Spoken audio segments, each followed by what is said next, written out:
Okay, let's go back to our top story now. And the Greens and the federal government are set to meet again this week as that housing bill heads back to Parliament today. The Greens remain opposed to the legislation. So too does the coalition. On that front, let's bring in the Shadow Housing Minister, Michael Sukkar, at Parliament House in Canberra. Mr Sukkar, good morning to you. Morning, Michael. Good to be with you. Yeah, great to have you on. Why does the coalition oppose the building of 30,000 new social and affordable homes? Well, we don't support the fund that underpins it, Michael. It's a fund of $10 billion of borrowed money that will pay $400 million of interest on each year.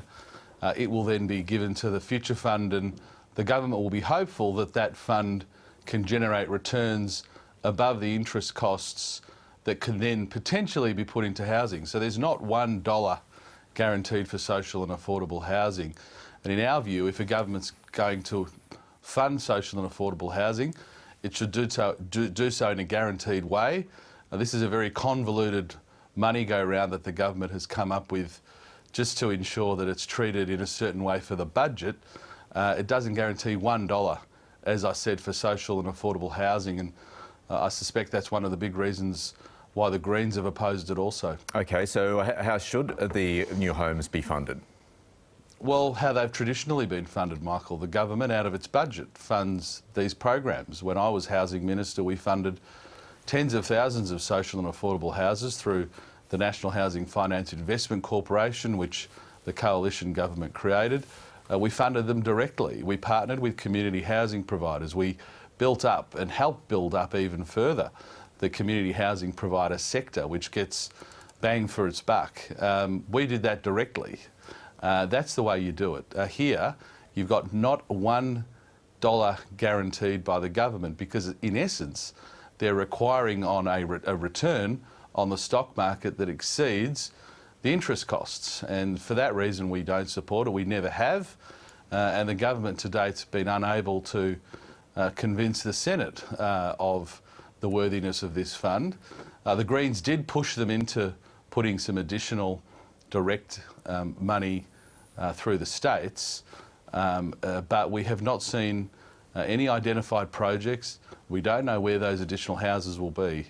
And finally, Michael, I'd say, even if I'm wrong, and even if the government is able to build 30,000 new homes over 5 years, that's 6,000 homes a year at the same time that the government's seeking to bring in 1.5 million new migrants.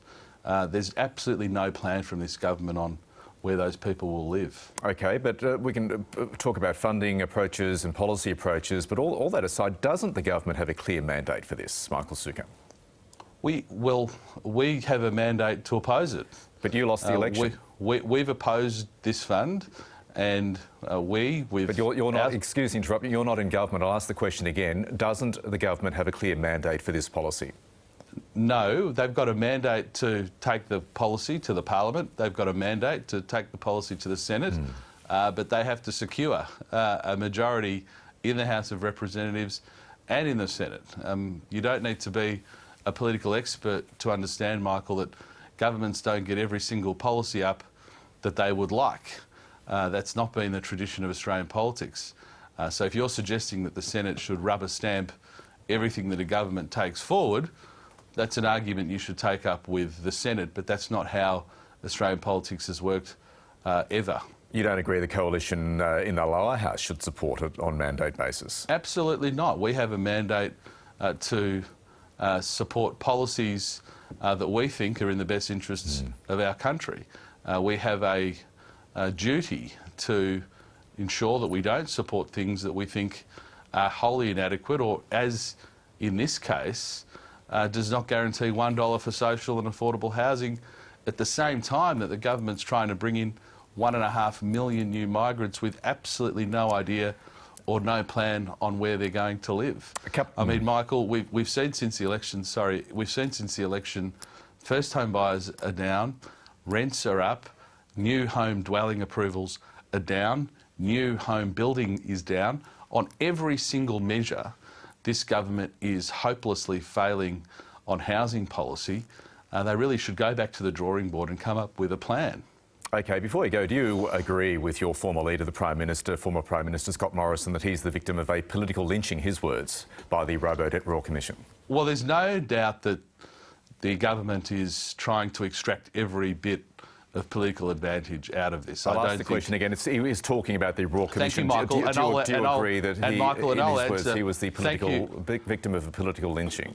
Michael, you can ask the question as many times as you like. I will answer it as I was answering it. So please let me continue my answer. There's no doubt that the government's trying to milk this for every bit of political advantage. I think it's quite shameful what they're doing now.